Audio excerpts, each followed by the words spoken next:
Hi friends, thank you very much for clicking ABC Learning English Solution. Friends, today on this podcast we are gonna discuss how to transform simple sentences into a complex one. My dear friends, today on this podcast we will discuss some of the rules which will help you to transform simple sentences into complex very easily. My dear friends, first of all, simple sentence means there must be one subject and one verb. This is the other words. There may be other words or not. That's not so important. But the main thing is that in a simple sentence, there must be one subject and one verb.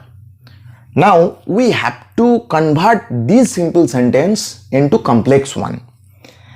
My dear friends, complex sentence means there must be one independent clause and there must be at least one subordinate clause.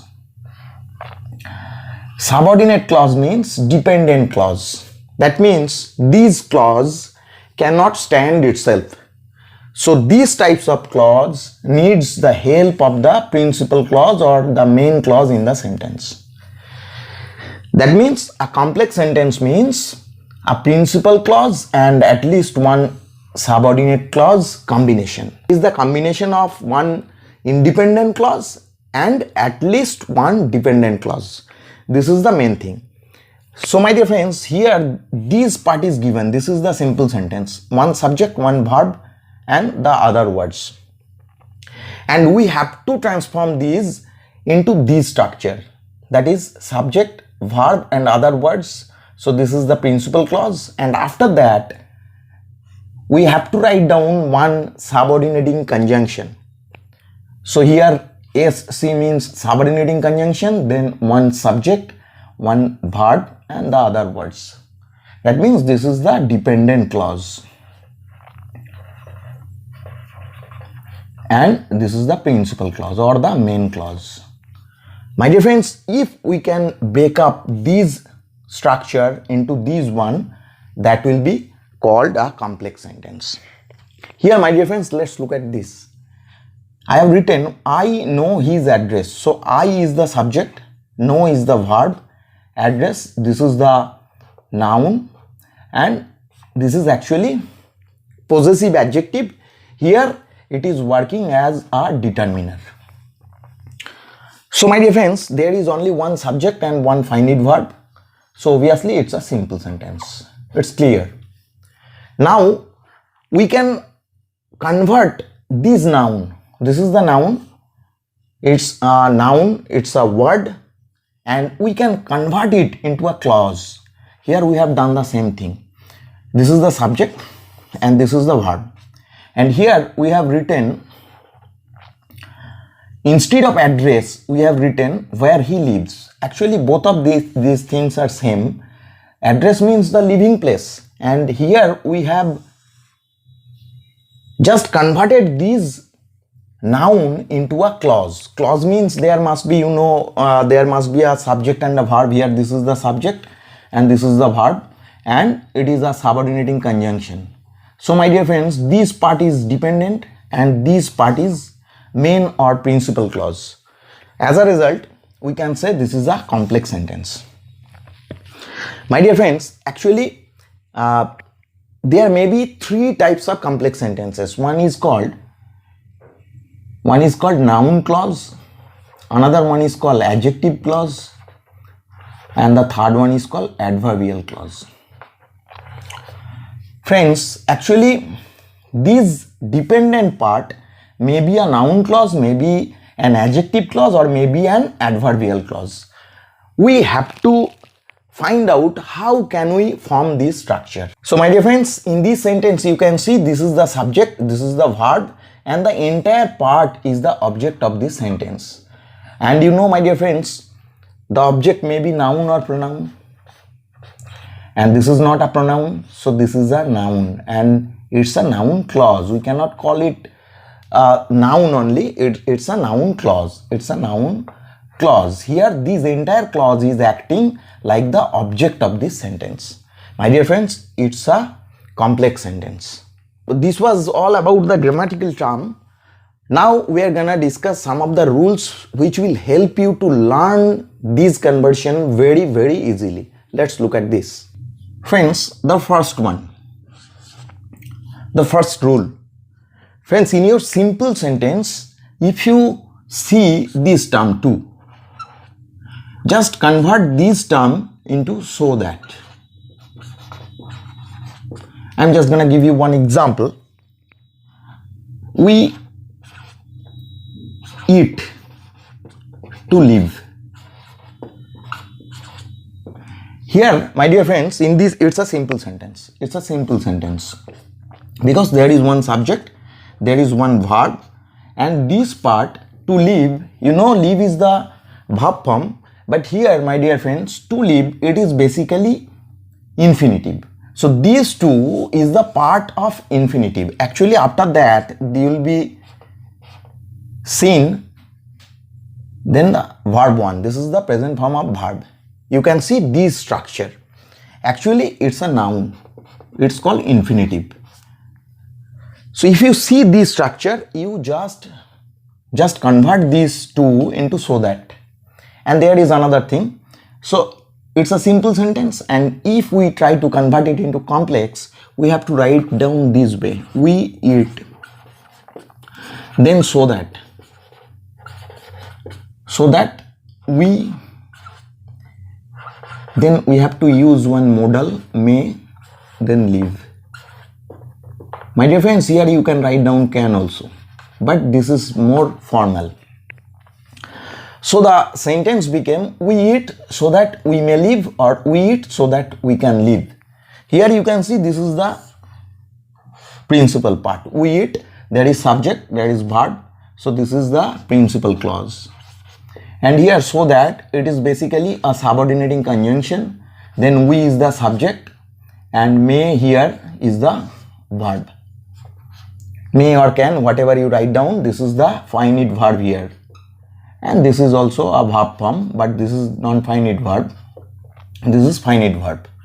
So my dear friends, one subject, one verb is there, and there is a subordinating conjunction, and this part cannot stand itself.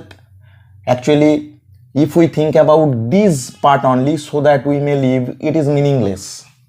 That means the meaning of this part is entirely dependent upon this one. So this is the independent clause.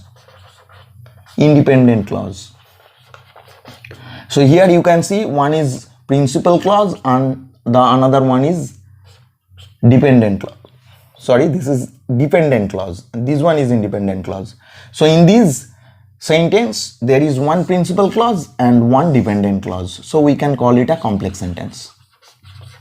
My dear friends, this is the first rule. That means 2 plus V1 to be converted into so that. If you can do it, you can form complex sentences. Let's look at the second one. My dear friends, this is the second rule. If in your simple sentence, if you see this structure, just convert it into this one.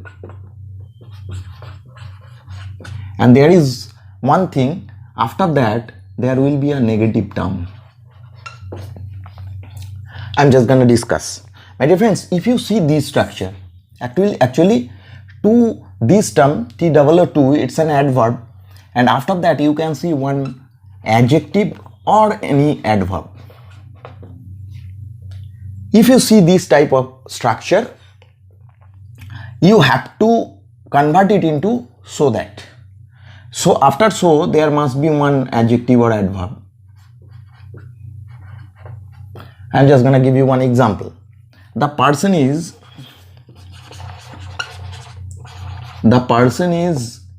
too weak to walk.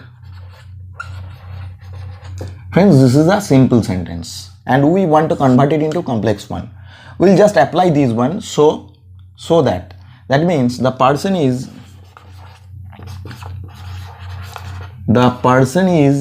so weak that he cannot walk. Friends, here this is the complex sentence. I just told you after so we have to write down adjective or adverb, then that, and after that there will be a negative sentence. Actually this subordinating part will be a negative one because this term refers negation, to generally used in negative sense. So here we have done the same thing. One thing we have to remember, whenever we are writing down cannot, we can write down in the contracted form can't. But if we write down the entire word, that must be one word. We cannot write down in this way. Can, then a gap, then not. We cannot write down. My dear friends, this is entirely a word. In this way we have to write down. My dear friends, I think you can understand this structure. Let's think about the third one. Friends, if you see in your simple sentence, if you see in spite of or despite, you just convert it into though or although or even though.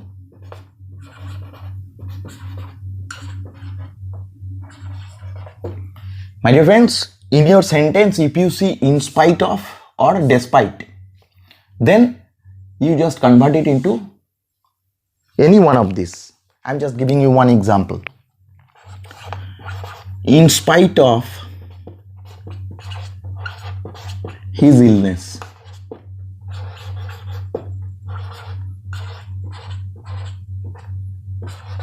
he attended the meeting.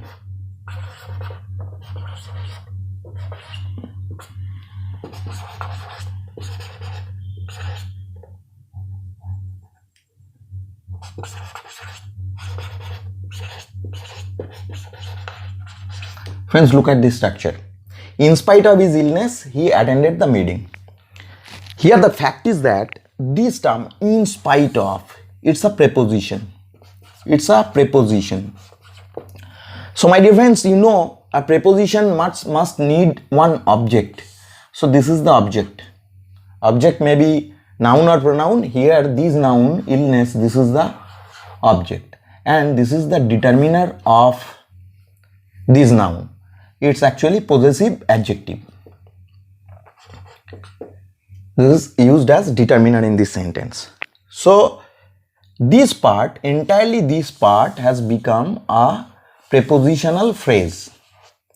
So there is no subject, there is no verb, and after that there is he, this is the subject, attended, this is the verb, the meeting, this is the object. So friends, this is a simple sentence. We can understand because there is only one subject and one finite verb. So it's a simple sentence. And here you can see despite. Sometimes we make mistake. We sometimes write down despite of. Be careful, we should not write down these of. In spite of, this is correct form, and despite, only despite. There may be despite. D-E-S-P-I-T. Despite his illness or in spite of his illness. So this is the simple sentence and we have to convert it into complex one, and for that we can use this subordinating conjunction, though, although and even though. My dear friends, all these words are same in meaning. That means they mean the same. So you can use any one of these three words. Friends, I am writing down the answer. Although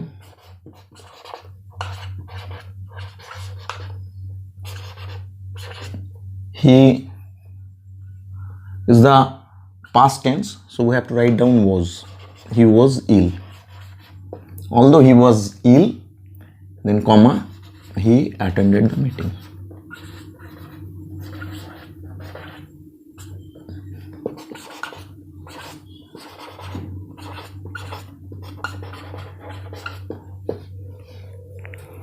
My dear friends, here we can write down though.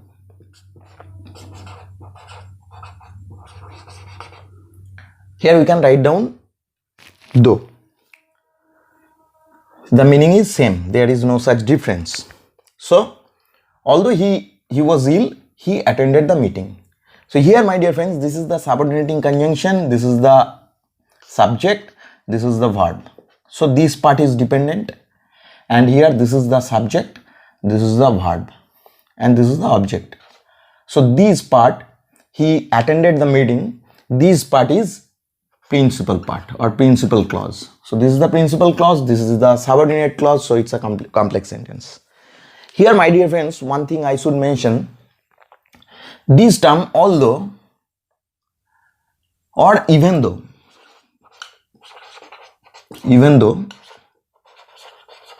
these three terms. So we can write down though he was ill, he attended the meeting, although he was ill, he attended the meeting, even though he was ill, he attended the meeting, whatever we can write down. My dear friends, although and even though, these two terms may be used at the beginning of the sentence or at the mid part where the second part is being joined. Here also we can use these two subordinating conjunctions. Only this term though, this term may be used at the beginning of the sentence, at the mid part of the sentence, and also it can be used at the end of the sentence. Here, if we write down only this one, though, in this way, if we write down, he was ill,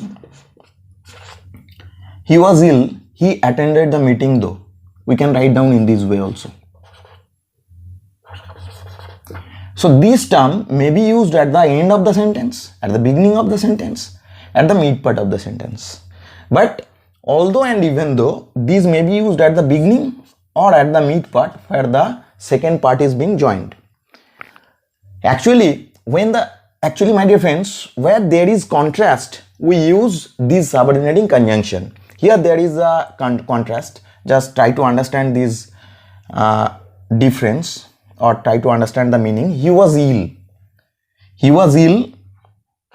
Look at this one, this part.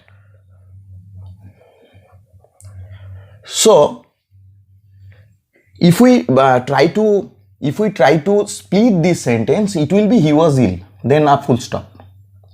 We are just splitting this sentence. He attended the meeting. So friends, he was ill, so it's very natural that he will take some rest. If a person is ill, he should take a rest. But the person did not take rest. What he did? He attended the meeting. So this is the contrast. Here this situation took place, but this situation should not be taken place. Even though this person attended the meeting, this person should take rest. This is a contrast. That means the person should not do this activity even though he is doing. This is the contrast, and for showing this contrast in complex sentence we use though, although and even though. My dear friends, when the contrast is too high, then we can use even though. Actually there is no such rule. We can write down though, although or even though at anywhere in this situation. But normally if we see the contrast is too high, then we write down even though. So he was ill, we can write down in this way, comma, even though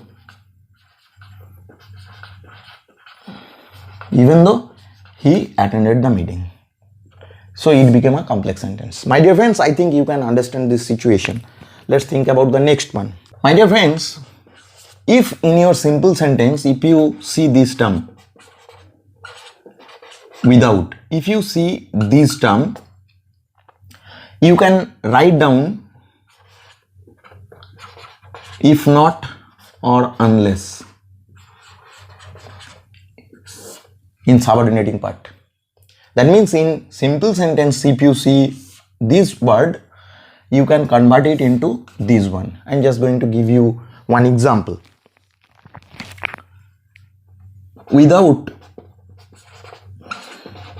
studying hard,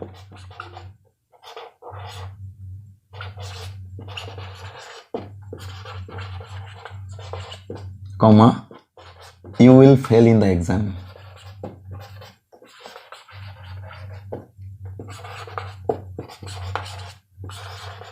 Friends, so there is without. My dear friends, this is a simple sentence because there is only one subject and one finite verb. So my dear friends, it's a simple sentence, and if we try to write down this sentence into a complex one, so we have to use this one, if not or unless. My dear friends, one thing we must remember, with this term we cannot use not. We cannot use it with this term because inside this term there is negation. It means, actually it means if not. That means there is the existence of not in this word. In born there is the existence, so we cannot write down not with this word. If you do not study hard, or we can write down contracted form don't. If you don't study hard, then comma, you will fail in the exam.